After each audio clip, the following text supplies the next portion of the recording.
En México, tanto la eutanasia como el suicidio asistido no es legal. Eso es cárcel para el que lo practique. 7 de cada 10 mexicanos están de acuerdo en la eutanasia. ¿Es un acto de amor la eutanasia? Es un acto de amor. No es una falsa piedad, como quieren decir algunas personas, sobre todo que están en contra, que argumentan que es una falsa piedad.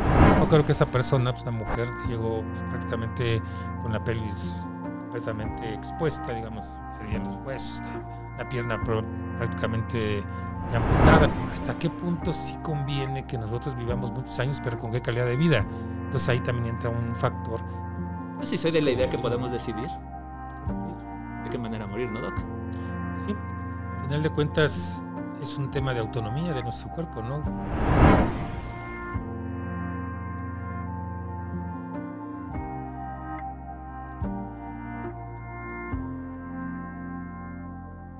Muchas gracias, muy buenas noches, muy buenos días, muy buenas tardes, muy buenas madrugadas, dependiendo de la hora, como siempre, que nos hagan el favor de seguirnos. Oigan, hoy entramos un poco en polémica, ya saben que aquí nos gusta hablar un poquito de todo, y voy a comenzar preguntándoles, ¿ustedes han pensado cómo les gustaría morir? Difícil, ¿no?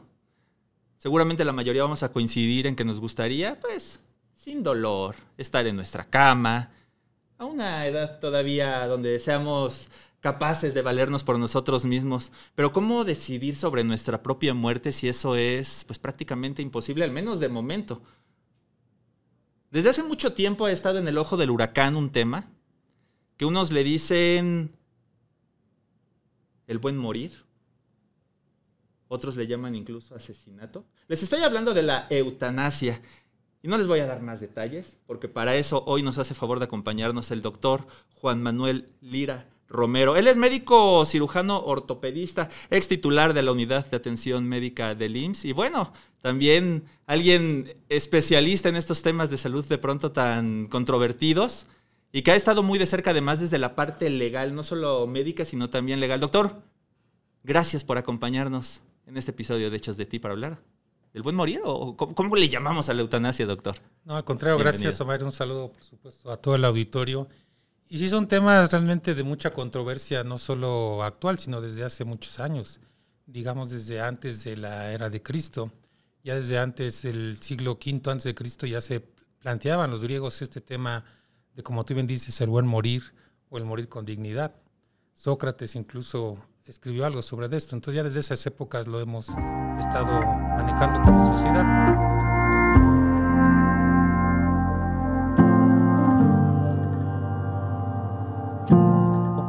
Quisiera platicar una pequeña anécdota de un personaje porque nos va a servir mucho para que la gente lo entienda de manera coloquial, porque a veces nos confundimos, nos metemos en muchos tecnicismos que a veces confunden mucho a la gente.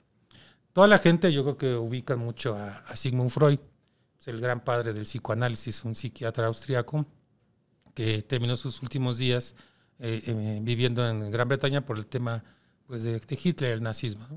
Entonces Sigmund Freud, como lo conocemos todos, pues se nos viene a la mente la imagen de un personaje pulcro, que decirles que solamente tenía 3 trajes en su armario, no tenía más, se los cambiaba constantemente, pero parecía muy pulcro. Él tenía unas actividades muy rutinarias y siempre lo ubicamos en la foto con un puro. Esa es la imagen que nos viene de Sigmund Freud. Sí. Y Sigmund Freud, para todo el auditorio, Omar, él tenía problemas de una adicción a la cocaína. De hecho, él muchos años publicó muchos artículos médicos en relación a la cocaína como tratamiento para la adicción a la morfina y al alcoholismo mismo. Pero después sufrió pues, los estragos que ocasiona consumir estas drogas que en su momento pues, eran hasta cierto punto lícitas y decidió cambiar esos hábitos por el tabaco. Bien. Entonces dicen los historiadores y los biógrafos de Sigmund Freud que él fumaba de 20 a 30 puros al día. Estamos diciendo que 1 o 1.5 puros al día. Entonces esto, pues obviamente hoy conocemos, trae problemas a la salud. Entonces el problema de la salud que le dio a Sigmund Freud fue un cáncer de boca. Entonces cuando empezó con esos problemas del cáncer de boca tenía su médico particular, que era Felix Deutsch, su nombre, Felix Deutsch. Y entonces hizo con él un pacto de que le dijera pues la verdad como médico, ¿no? Quería saber él como paciente si cuando diagnosticaban ese tema que tenía en la boca unas úlceras, que le dijera realmente la verdad. Cuando se descubrió que era un cáncer, su médico con estas ideas que traía Sigmund Freud pues del psicoanálisis, temió que se fuera a suicidar. Okay. Entonces no le quiso decir la verdad. Al no decir la verdad, Sigmund Freud se sintió traicionado por su médico. Entonces abandonó a ese médico y buscó otro médico de cabecera, que fue Max Schur.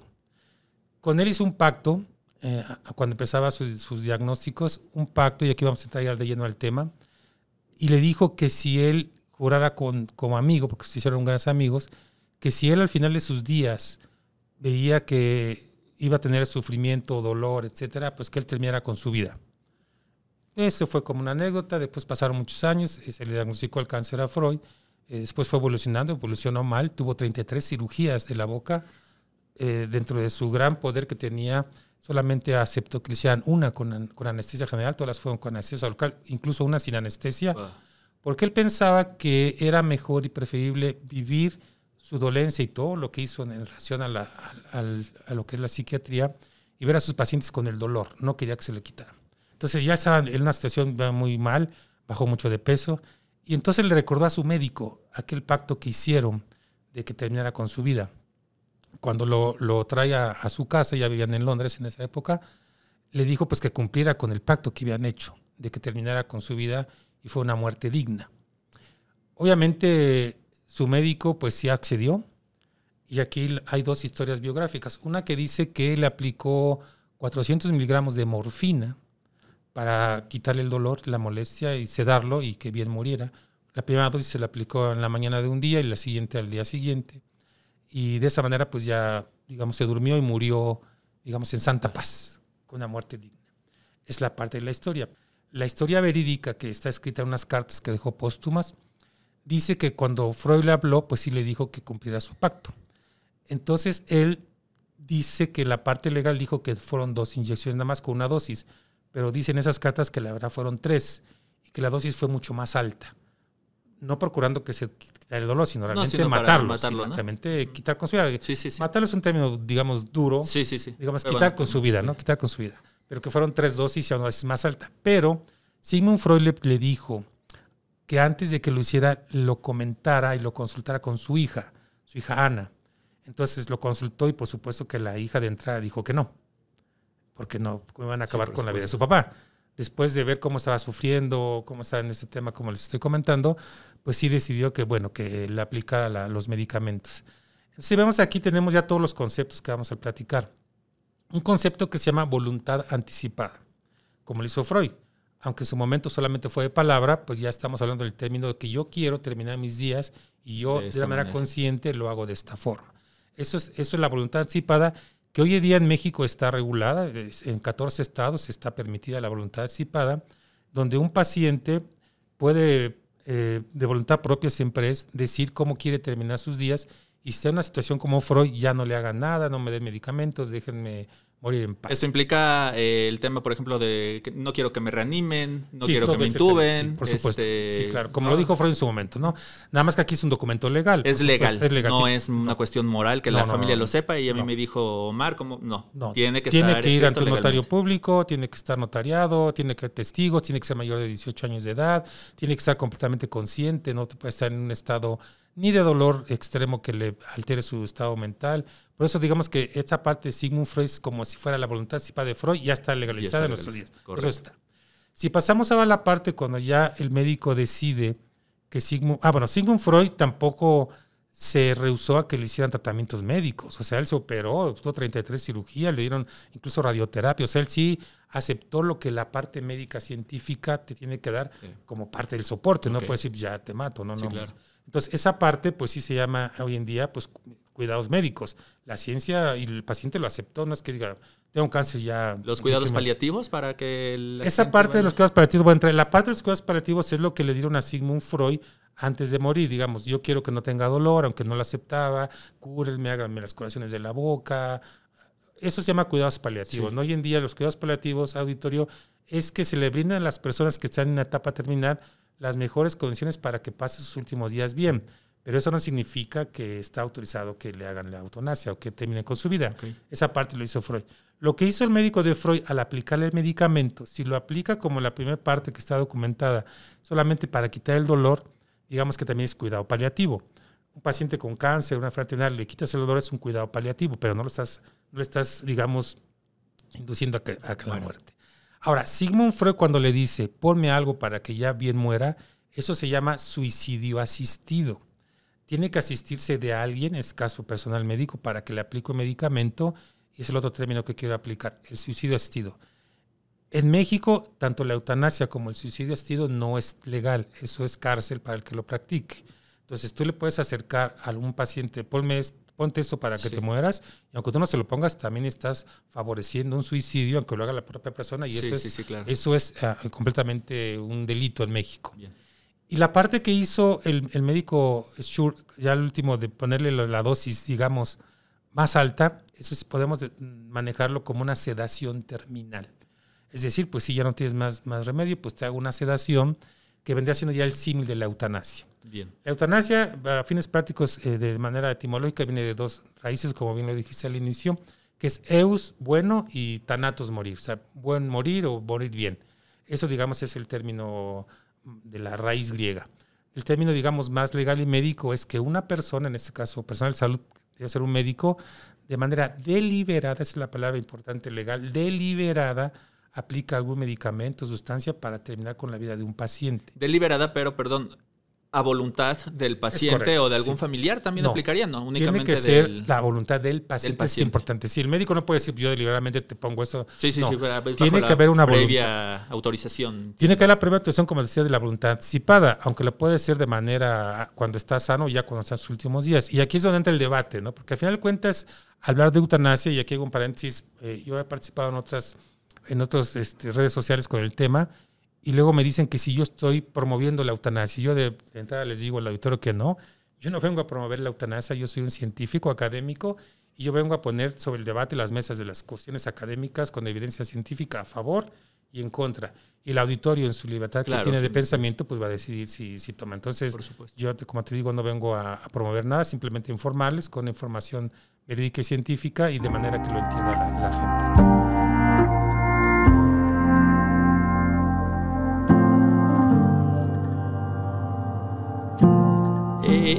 Hay países a donde efectivamente ya está permitido legalmente. Tengo aquí una lista: Países Bajos, Bélgica, Luxemburgo, Suiza, Austria, de los más antiguos. En Latinoamérica tengo entendido que es Colombia, quien también ya está muy avanzado en este tema. Y en Estados Unidos algunos estados únicamente como Washington, Oregon, Montana y otros más. Pero bueno, en estos lugares a donde sí se permite, ¿cómo es el proceso de la eutanasia?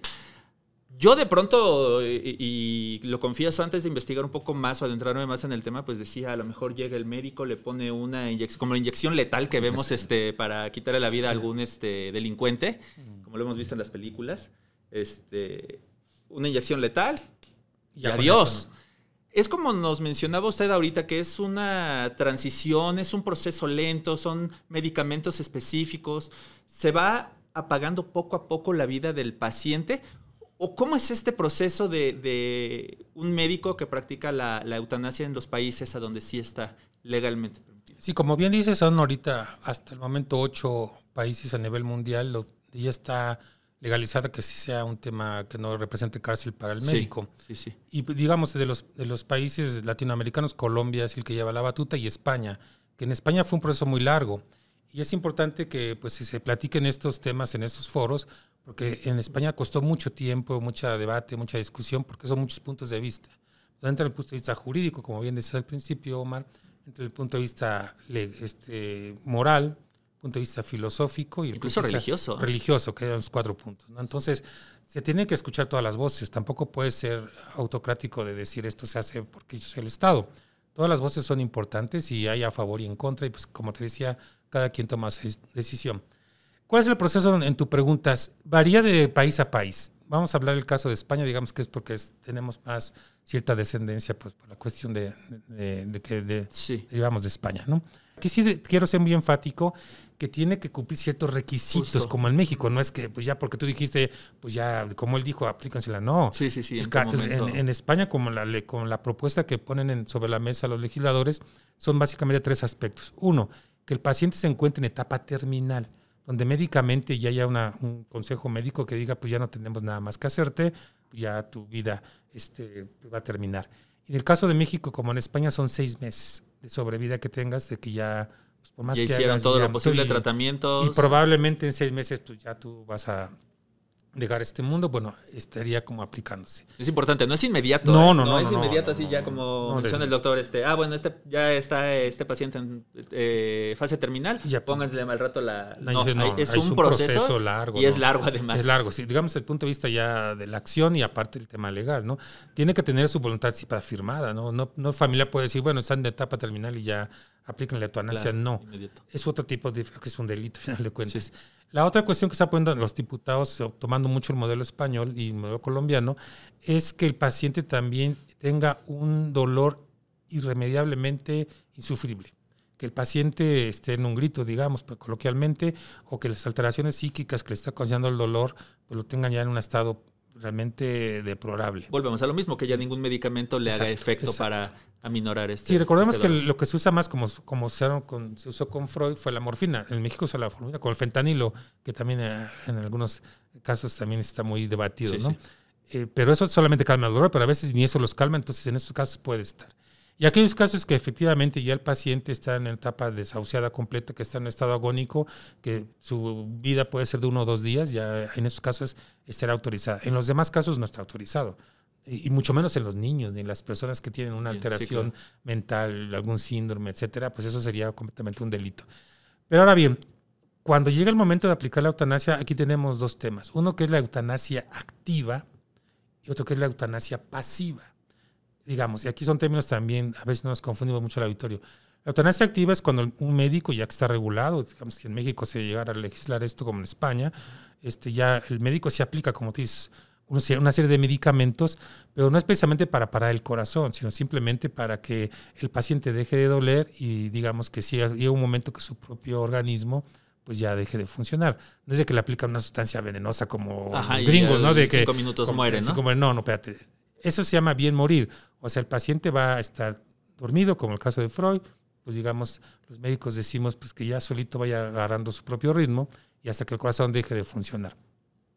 Y aquí viene también el tema de la eutanasia pasiva, que a veces se confunde, pero el término correcto no es eutanasia, sino es, como decíamos en el caso de Freud, la sedación terminal. Pongo un ejemplo para el público. Sí.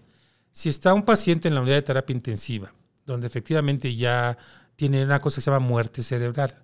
La Ley General de Salud determina que la muerte cerebral de un paciente, una persona, es cuando su trazo electroencefalográfico, ese que hacen en el cerebro, sí, está plano. Entonces, en ese momento, legalmente, el paciente ya está muerto, pero su corazón puede seguir latiendo y puede respirar porque tiene un tubo. En ese momento, si los familiares deciden donar los órganos, por ejemplo, entonces el médico pues ya no tiene que hacer una eutanasia pasiva, él no lo está matando, simplemente le tiene que quitar todas las cosas para dejar de morir, para dejarlo bien morir. Desconectar lo que es como coloquialmente. Es lo que te iba a comentar. Coloquialmente ya desconéctelo, ¿no? A final de cuentas sí viene haciendo una eutanasia, pero es una eutanasia pasiva. Okay. No es que yo lo esté matando, sino simplemente pues ya el paciente no está vivo legalmente, es el tema legal. Pero aquí viene el tema, digamos, más controversial, el tema, como tú dices, religioso. ¿Hasta qué punto el ser humano es capaz de prescindir de una vida? Si desde el punto de vista religioso, todas las religiones en el mundo, todas, están en contra de que se haga una eutanasia, que se muera. Todas, no hay ninguna. Algunas con mayores o menores aceptaciones o digamos, matices. Sí. Pero al final de cuentas, la parte de, digamos, que es muy respetable y también puede tener su razón, la parte religiosa que dice que Dios da la vida y Dios la quita. Entonces también hay que respetar esa posición. Yo entiendo mucho que también el bien morir es como el bien vivir. Recordemos que en el artículo 6 de la Constitución está plasmado el vivir dignamente. Pero también tenemos un derecho a morir dignamente. Es un derecho legal, tanto las voces que están a favor como las que están en contra.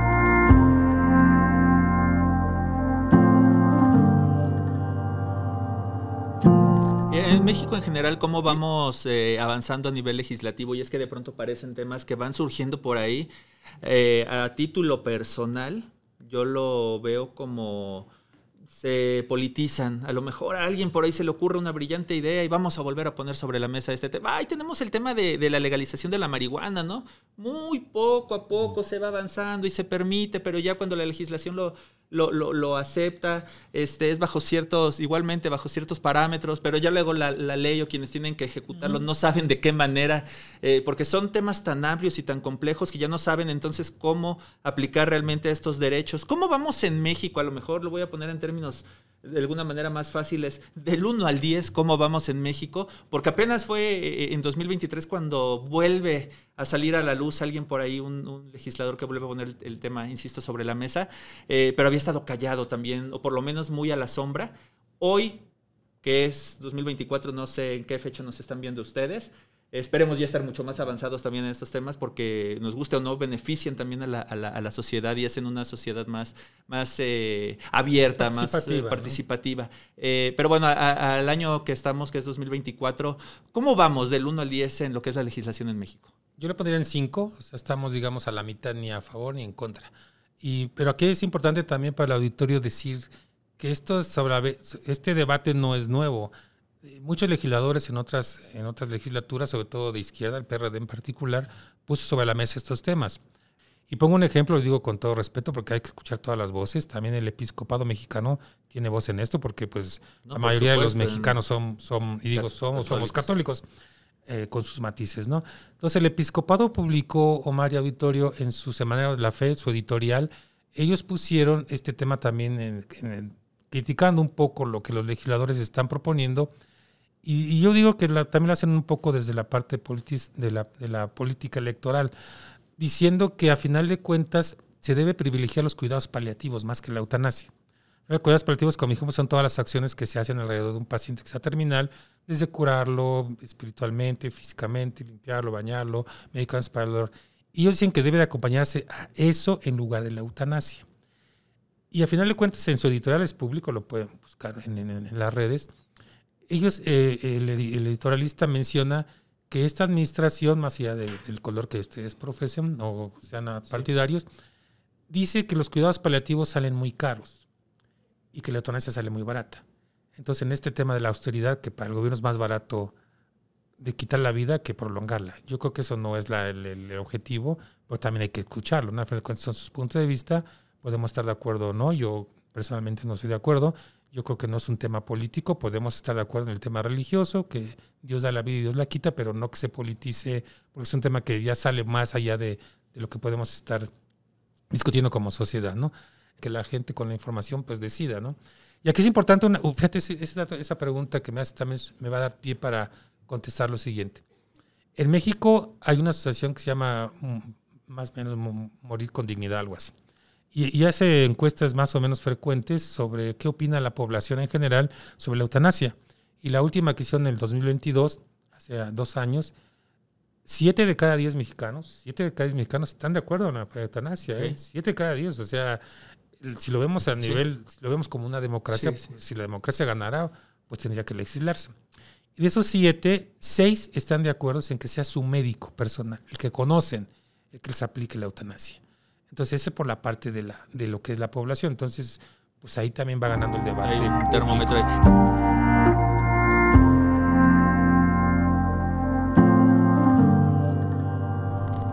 Y justamente me ganó la pregunta porque era lo que le iba a preguntar, la percepción que tiene la población, pero eso a mí ahora me lleva a la siguiente pregunta. La comunidad médica en general, con los que usted ha platicado y estudiado y demás, ¿cuál es la percepción de la comunidad médica en torno a lo que es la eutanasia, doctor? Si en México no se ha hecho ninguna encuesta en la parte médica, la respuesta te la voy a dar de manera subjetiva, porque pues yo fui el encargado de toda la atención médica en el Seguro Social durante los 3 primeros años de esta administración. Nos tocó vivir el tema de la pandemia y este tema pues también tiene mucha relación con la eutanasia, porque yo visitaba muchos hospitales, infinidad, veía cómo era la cuestión pues los últimos días de los pacientes intubados con COVID, y ahí entra la plática coloquial pues, con mi personal, con el personal de las clínicas, no solo médicos, enfermeras, de hasta dónde nosotros tenemos pues que seguir preservando la vida.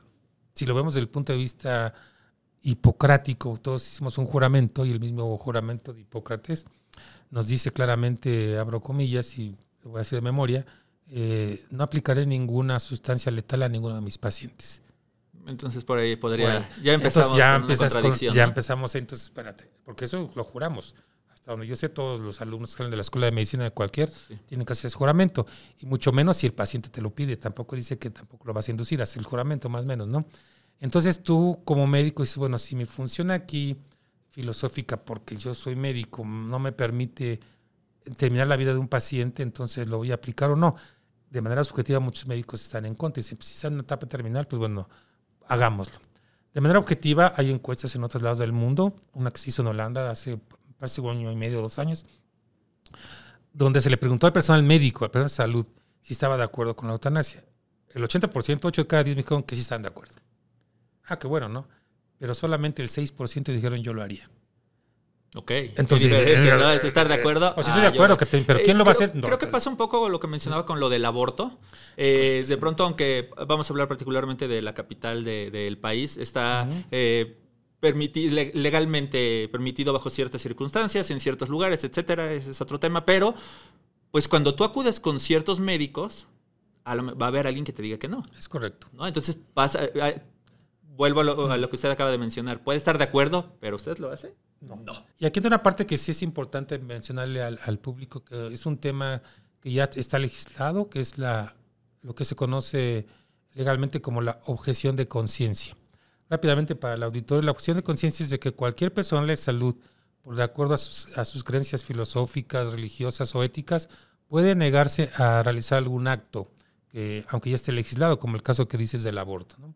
Puede ser que el aborto está legislado, se puede hacer antes de la semana 12, pero si el médico dice que su conciencia o su religión no se lo permite, puede objetar a su conciencia y no hacerlo.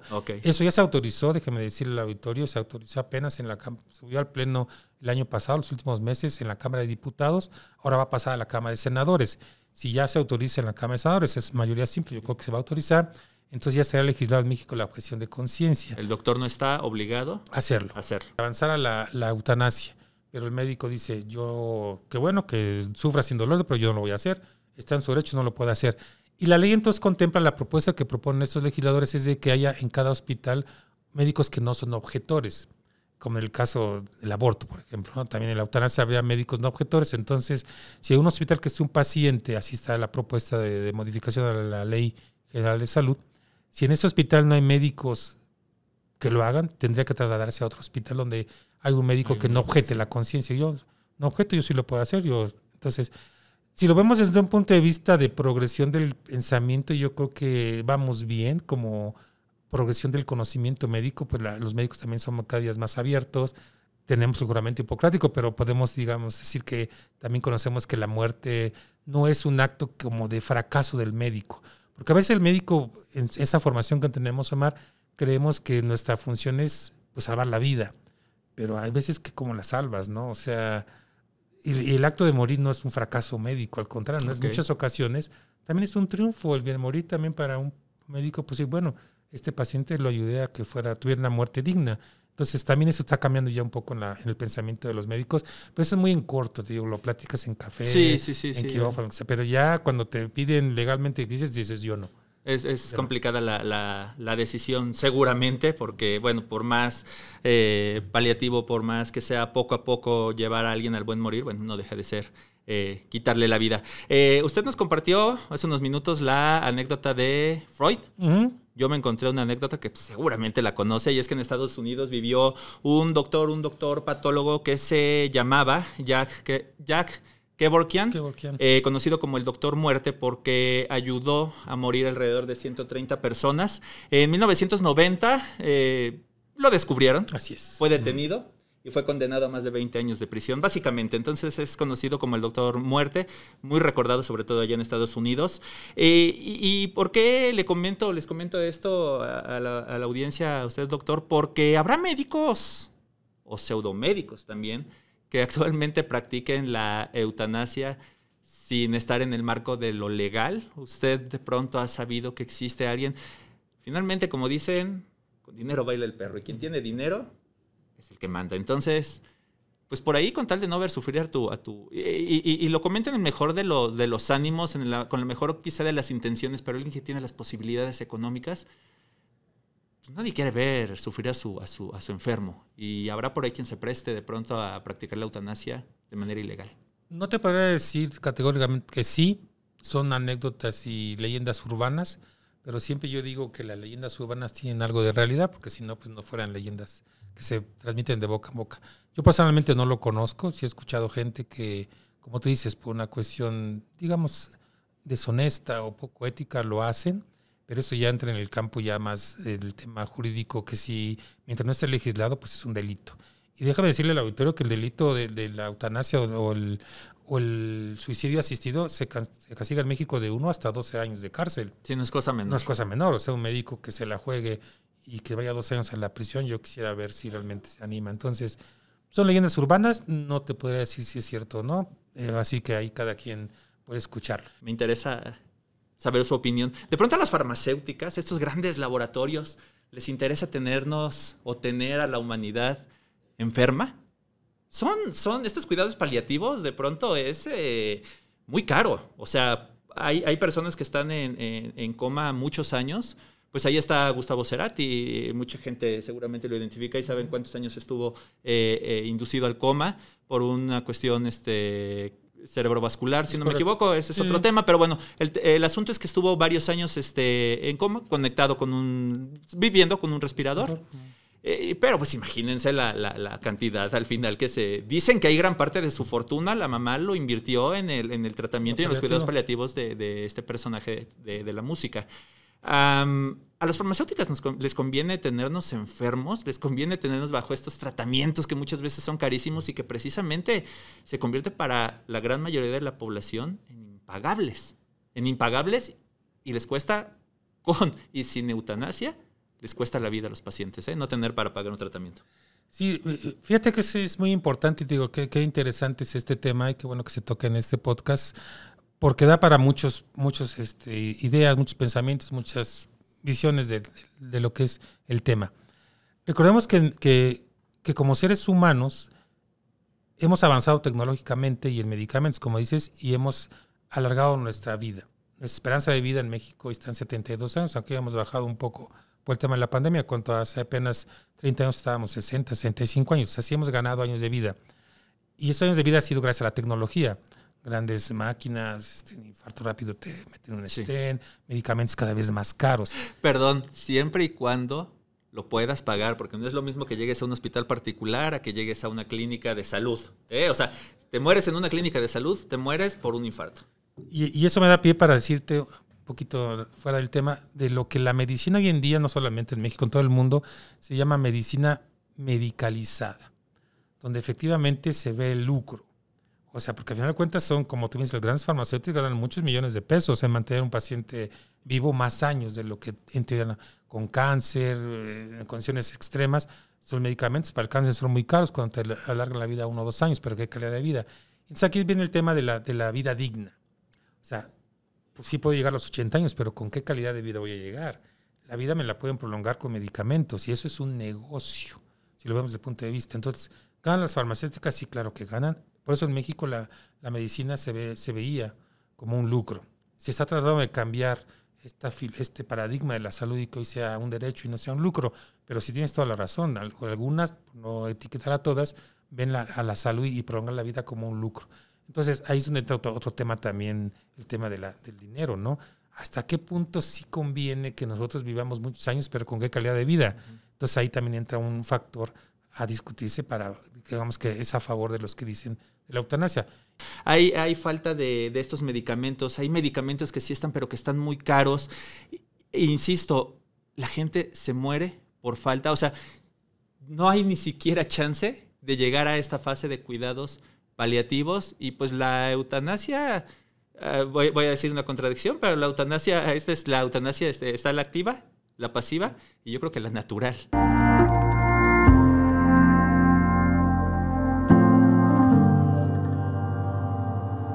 Sí, y ahora esta parte hablando de decisiones, de toma de decisiones, pues también hablábamos de la toma de decisiones de un médico que practique la eutanasia, pero al final del día también uno como familiar, insistimos, lo vemos desde aquí afuera y decimos, no, pues yo no quiero que mi familiar sufra. Pero yo creo que ya a la hora ahora sí como dicen, a la hora de la hora, y no nos vamos tan lejos, volvemos al mismo tema de la no reanimación o de la desconexión de los ventiladores. Es difícil, o sea, no estamos hablando de una eutanasia como tal, Sin embargo, es difícil a ver que el papá decida, a ver que la mamá decida, a ver que el esposo decida. ¿Lo desconectamos? Siempre entra ahí el conflicto, lo que hablamos, moral, religioso, ético, no sé, ¿verdad? Sí, por eso yo quise empezar este podcast platicándoles anécdota de Freud, porque ahí se ven todas los pasos que tiene que seguir. Cuando su hija Ana le dice el médico, oiga, su papá dijo que le preguntara, entonces ahí entra el tema, o sea, sí le digo yo que sí o le digo que no. Y aquí va a ser, me da pie tu pregunta para hacer este otro comentario. También la parte televisiva y la parte de las series genera una falsa expectativa en la población. Y lo voy a decir desde el punto de vista académico. Por ejemplo, en un journal, una revista médica, se llama Journal Trauma, yo leo como mi especialidad, en el año 2022 se hizo un estudio muy interesante de cuál era la percepción que los familiares tenían de las muertes de los pacientes que ocurrían en series televisivas como Grey's Anatomy o de ER. Entonces, no es tan dulce como se ve en los programas, de que cae en paro y lo sacan y a las 2-3 horas ya está ligándose al médico o a la enfermera. No es así. O sea, en la vida real, o sea, dar un masaje implica romper costillas, el paciente puede tener hipoxia cerebral y pues no sale ni en días ni en semanas. Entonces, esas series televisivas también generan que el público, se lo digo pues, yo como médico activo, te generen, doctor, pues es que dele chance, igual y revive, porque en la tele sale así, no, espérate, no, la realidad es otra. Entonces, esa cuestión también hay que poner sobre la mesa de que mucha influencia que tienen las personas familiares, en caso de tu comentario, Omar, dicen al principio, no, pues déjalo porque tiene posibilidades, ¿no? Si el doctor quiere, lo va a salvar. Le explicas médicamente, y más allá de lo religioso, pues en la tele salen luego, doctor. Y ya cuando pasan los días, ese es un tema muy desgastante para la familia, lo hemos vivido en carne propia, como muchos del auditorio. Al principio, pues todo es optimismo, toda la familia está unida, pero conforme van pasando los días, semanas o meses, como casos que hemos platicado, donde el paciente está intubado, cada día se van alejando los familiares hasta que llega un momento que es tan agotante y tan desgastante para la familia emocionalmente, no se diga económicamente, que puedes decir, bueno, ¿sabes qué? Pues sí, la eutanasia, pues bueno, adelante, venga, ¿no? Pues también es otro tema que hay que poner sobre la mesa, el desgaste familiar que ocasiona. Pero tenemos la parte moral también y filosófica. El paciente dice, no, espérate, pues yo quiero que la ciencia le eche todos los kilos porque he visto que salen pacientes. Y hasta desgaste económico, nos guste o no, aunque estemos dependiendo del sistema de salud del gobierno, pues la gente se tiene que trasladar, tiene que dormir, tiene que comer en un hospital, cerca del hospital. A lo mejor algunos que llegan de otros estados tienen que buscar a dónde dormir. Entonces también es un desgaste económico, en mayor o menor medida se convierte en un desgaste fuerte. Usted, doctor, ¿ha visto algún caso a donde diga, esta persona sí está sufriendo demasiado? A lo mejor no es uno, a lo mejor son muchos, a donde si hubiera estado en sus manos sí es preferible aplicar la eutanasia. Sí, no solamente, no, sí he visto, no solo uno, he visto muchos. Mi profesión de cirujano de trauma, o sea, opero mucha cuestión de accidentes graves y también todo lo ortopédico, pues en 30 años tengo de experiencia clínica, porque sigo yo en activo, he visto muchos casos. Que como tú me mencionas, ¿no? Uno muy impactante. Y es donde entra el dilema, sí, por supuesto. Es donde entra el dilema. Pues, te pongo una anécdota nada más para de muchas que tengo. Cuando estaba de médico activo, yo los accidentes más graves que he visto en mi práctica médica son los accidentes de motociclismo. Sí. Porque al final de cuentas, tu cuerpo es la carrocería del auto, ¿no? Entonces, si chocas, pues todo tu cuerpo lo recibe el impacto. Entonces, me acuerdo que esa persona, pues una mujer, llegó pues, prácticamente con la pelvis completamente expuesta, digamos, se veían los huesos, una pierna prácticamente ya amputada, entonces lo tuvimos que meter de urgencia a quirófano y pues yo me dediqué a lo mío con los huesos y unos cirujanos de tórax tenían un problema del pulmón y después de casi 3-4 horas de cirugía, pues todo el equipo, es donde les digo, la misión del médico pues, es salvar la vida, aunque sepas que pues, prácticamente viene muerta. Entonces después de 3-4 horas, pues ya el anestesiólogo nos dice, ¿saben qué? Pues esta paciente ya falleció, la mala tengo con el tubo y dándole y con medicamentos. Entonces nos dijimos, a ver, equipo, ¿hasta dónde le seguimos o no le seguimos? Luego el anestesiólogo dice, ya cayó un paro, ves tú el trazo del electrocardiograma que no te marca tu misión como médico, dices, pues vamos a reanimarla. Empezamos a reanimar ahí entre todos, después de casi, no te voy a mentir, media hora de estarle en reanimación, decimos, bueno, pues, ¿qué estamos haciendo? Así, Sí, porque de pronto me imagino que la misma adrenalina, la misma gana de salvar esta vida, sí, claro, por supuesto, ya los hace perder la dimensión de lo que están haciendo, del tiempo. Pero al final de cuentas siempre tienes la chispa. Cuando estás así, la adrenalina te hace y yo tengo que salvarte. Pero de repente, después de tanto tiempo, dices, bueno, tu conciencia como que algo te brinca en tu mente. Dices, bueno, ¿sabes qué? Pues ¿para qué le sigues? Igual lo logras sacar del paro. Pero ¿bajo qué condiciones? No como las series televisivas. Pero ¿qué condiciones le vas a dejar? Si ya tuvo falta de oxígeno de más de media hora en el cerebro, pues igual lo sacas, pero pues va a ser un vegetal. ¿En qué sentido? Sí. Entonces, si tú lo ves desde el punto de vista, podrías considerarse como una eutanasia pasiva.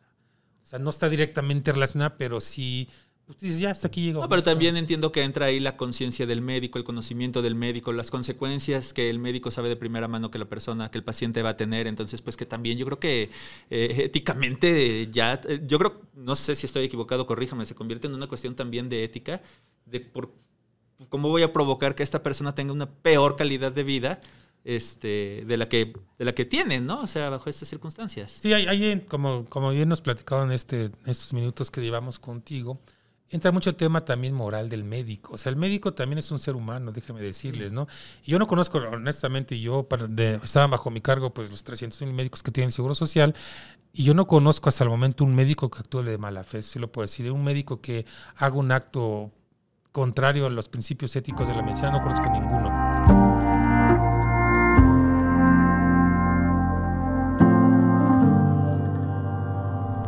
Y aquí yo sí aprovecharía para decirle al auditorio que el familiar, desgraciadamente no quisiera estar en esa posición, tiene un familiar, amigo, conocido que ya está declarado con muerte cerebral, también hay que valorar mucho el tema de la donación de los órganos.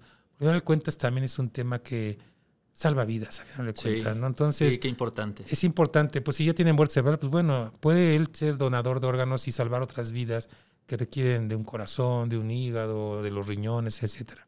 Y en México estamos en una muy buena posición de conocimiento de especialistas para hacer estas donaciones, se me fue la palabra, estos trasplantes de órganos de manera exitosa, ¿verdad? Sí, y claro, que el paciente tenga una muy buena calidad de vida. O sea, en México estamos en una muy buena posición. Todas las instituciones de salud, de todo el sector de salud, trabajan coordinadamente a través del Centro Nacional de Trasplantes, se llama Senatra, donde si un órgano no lo puede ocupar una institución, se lo traspasa a otro, incluso hasta privados. ¿Qué tan burocrático es? Sin meternos tanto en detalle, ¿qué tan burocrático es? Porque tiene que dar autorización la familia, luego el traslado, luego esto. Por ahí escuchaba que incluso luego hasta le cuesta a la misma familia. ¿Es verdad esto? No, es falso, es falso. ¿Sí? En el caso del sector público, llámese IMSS, ISSSTE, ahora... Ellos se encargan de todo. Sí, nada más, bueno, tiene que firmar el familiar directo. En el caso del dependiente económico, se llama esposa, cónyuge, o en el caso de menores de edad... Pues, si no había un antecedente de paciente por donar órganos, ¿eso sí lo puede decidir la familia? La familia sí lo puede decidir. Sí lo puede decidir. El paciente puede tener como la tarjetita de donación, pero si en el momento de que ya está con muerte cerebral, la familia puede decidir... sobre todo el dependiente legal, el esposo, puede decidir y se hace la donación. Y realmente nada más firman los documentos y la institución se encarga de todo, ¿eh? La cirugía no se le cobra, por supuesto, no se les cobra nada.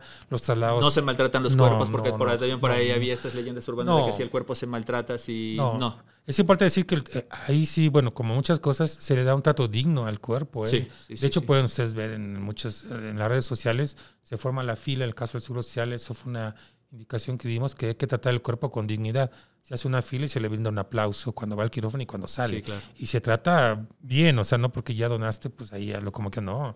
Se da un trato digno.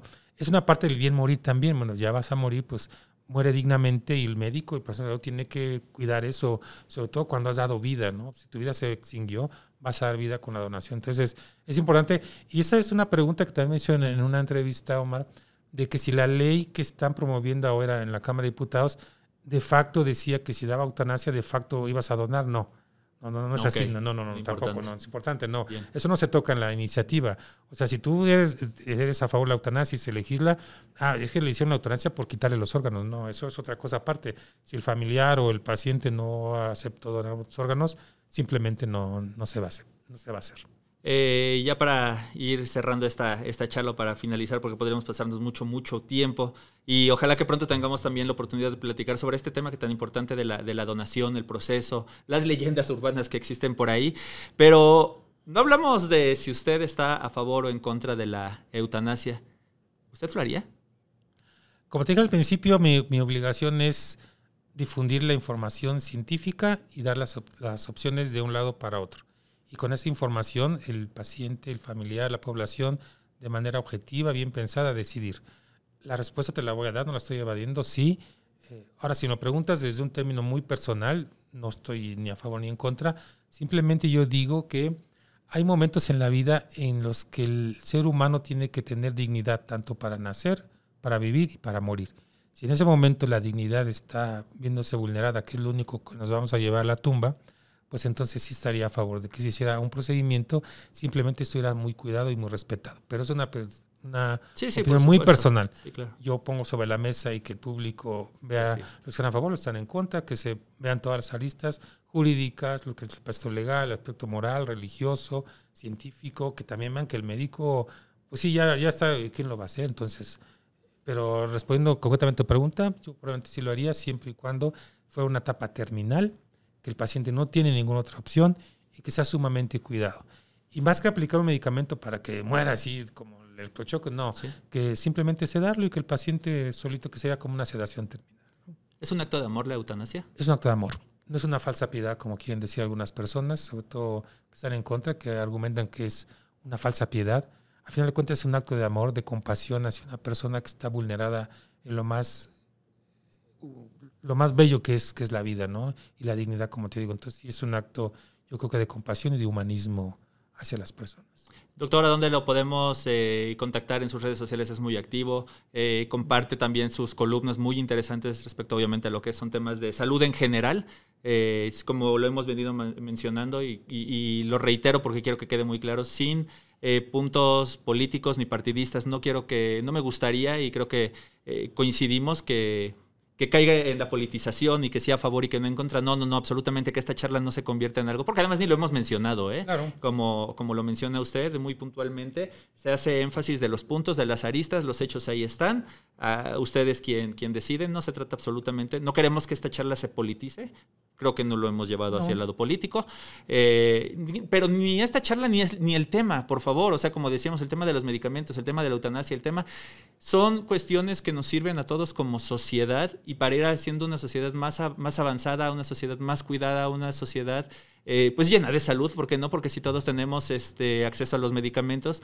vamos a ser una sociedad con un promedio de vida más alto. Entonces son cosas que todos nos beneficiamos. Compártanos finalmente sus redes sociales si alguien tiene mayor inquietud, incluso por ahí de repente contesta también las dudas que tenga. Y en ese sentido me pueden encontrar en Twitter, ahora X, como @doclira1, como doctor, @doclira1, y en las demás redes sociales como doctor Juan Manuel Lira, en Facebook, en Instagram también me encuentran. Y con mucho gusto ahí podemos platicar, interactuar, siempre procuro contestar a la mayoría de las preguntas que me hacen, y también pues, que nos sigan en este podcast, en otros programas que estamos participando, y pues bueno, estamos a sus órdenes, y agradecerte mucho pues este tiempo que nos das para platicar. No, al contrario, gracias por compartirnos, y es que da en un punto muy clave estar informados de manera veraz, porque ahora con este mundo de las fake news y del me dijeron y del primo, no. Esa es una fuente muy confiable, muy seria, con una gran calidad humana, una gran calidad científica. Entonces, qué importante que nos informemos en las fuentes oficiales, en las fuentes serias, como lo es usted. ¿Es un verdadero acto de compasión la eutanasia? ¿Es un acto de amor, como lo acabamos de platicar? ¿Usted lo haría? A veces, a lo mejor decimos, sí, yo lo haría, voy a decidir por mí mismo. Pero insisto, lo complicado es decidir por un hijo, por un sobrino, por un tío, por un padre, por una madre. Eso lo dejo de tarea. Finalmente yo soy fiel creyente de que si quizá no podemos decidir de alguna manera cómo nacemos, cómo venimos a este mundo, yo sí soy de la idea que podemos decidir. ¿Cómo morir? ¿De qué manera morir, no, Doc? Pues sí, a final de cuentas es un tema de autonomía de nuestro cuerpo, ¿no? Tú probablemente no decides cómo nacer ni en dónde nacer. Si así fuera, pues bueno, todos decidiríamos nacer en una cuna de oro. Pero lo que sí tenemos certeza, y es un tema que es únicamente certero en la vida, es que vamos a morir. ¿Y si podemos decidir de qué manera? Si yo puedo decidir de qué manera, ojalá todos quisieran morir dormidos en su cama y que no despierten, pero hay muchos que mueren en condiciones realmente muy poco dignas. Y como te digo, la dignidad, que es un hecho que nos vamos a llevar al morir, pues si yo soy dueño de mi dignidad, yo puedo decidir cómo morir. Entonces, Se los dejamos de tarea. Ahí para lo tienen. todo el público. Muchísimas gracias, doctor. Gracias a ustedes por ayudarnos a escribir, como siempre les digo, una página más de este libro llamado Hechos de ti. Hasta la próxima.